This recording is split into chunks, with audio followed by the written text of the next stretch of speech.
With factories operating at peak efficiency, NIO can absorb the tariffs and still have a viable business in Europe. They won't have to drastically increase prices for consumers. This lean approach not only reduces waste, but makes their products remain appealing despite the added financial burden. NIO CEO William Lee has hinted at a potential solution to the tariff problem that NIO is facing. If you want to be a part of the conversation before it happens here on YouTube, click that link in the description to join the free Courtside Financial Discord. What's going on, everyone? My name's Obi, and welcome back to the Courtside Financial Podcast, the podcast where we talk about business and technology.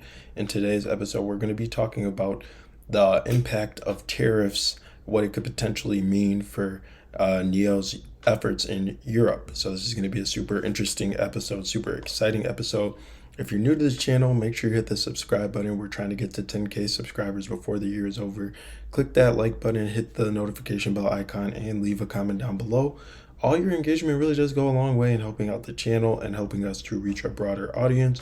One last thing, remember that this is never financial advice. It's super important to do your own research and come to your own conclusions. Now, without further ado, let's get into today's episode.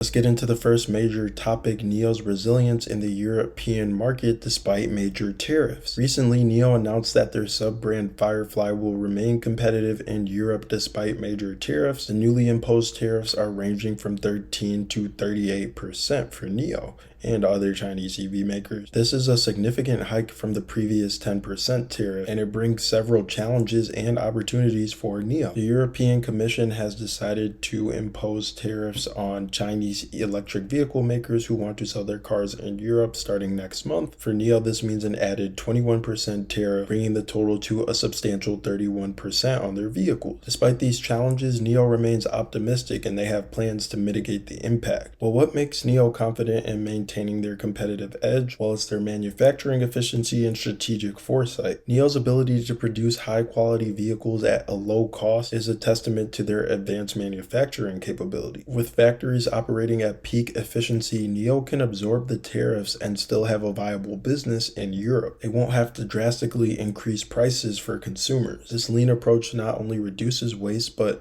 makes their products remain appealing despite the added financial burden. NIO CEO William Lee has hinted at a potential solution to the tariff problem that NIO is facing, and that's local production. If NIO's sales in Europe reach 100,000 units, they plan to set up their own factory in Europe. This move would significantly reduce shipping costs and tariffs, making their vehicles even more competitive. NIO isn't just about being a leader in manufacturing, they're also a leader in innovation. Recently, they announced a partnership with Cheche Group, a Chinese insurance technology platform. This partnership aims to digitize NIO's insurance process, reducing costs and enhancing the customer experience. NIO continues to innovate with offerings like battery swap and advanced charging solutions. Their latest power charger, capable of a maximum current of 765 amps, showcases their commitment to solving range anxiety and enhancing the EV ownership experience. NIO's also expanding its market reach. They plan to enter the UAE and the Middle East regions both poised to become major electric vehicle markets. The UAE is set to become the #1 wealth magnet by 2024, with a projected influx of 128,000 millionaires. This demographic is the perfect target for NIO's premium vehicles. Now let's explore the broader impact of these tariffs on global trade and NIO's strategic approach. The new tariffs are part of a trade conflict between Europe and China. While tariffs aim to protect local industries, they also risk escalating trade tensions,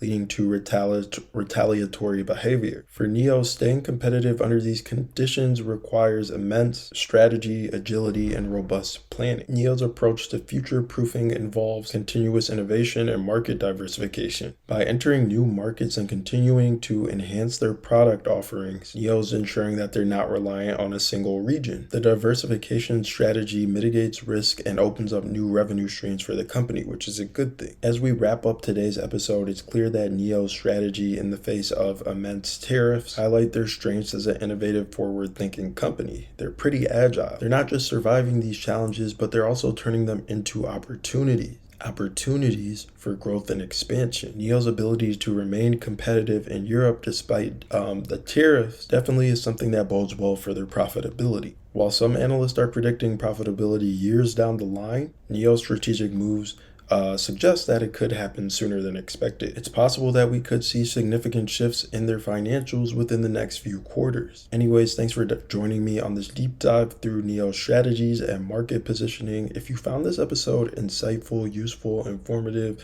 at the very least entertaining, make sure you hit the like button, make sure you click the notification bell icon, leave a comment down below, make sure you hit the subscribe button. We're trying to get to 10K before the year is over. We'd be ever so grateful if you could help us out there, and we will see you in the next installment of the CF podcast. Thanks for spending some time with us.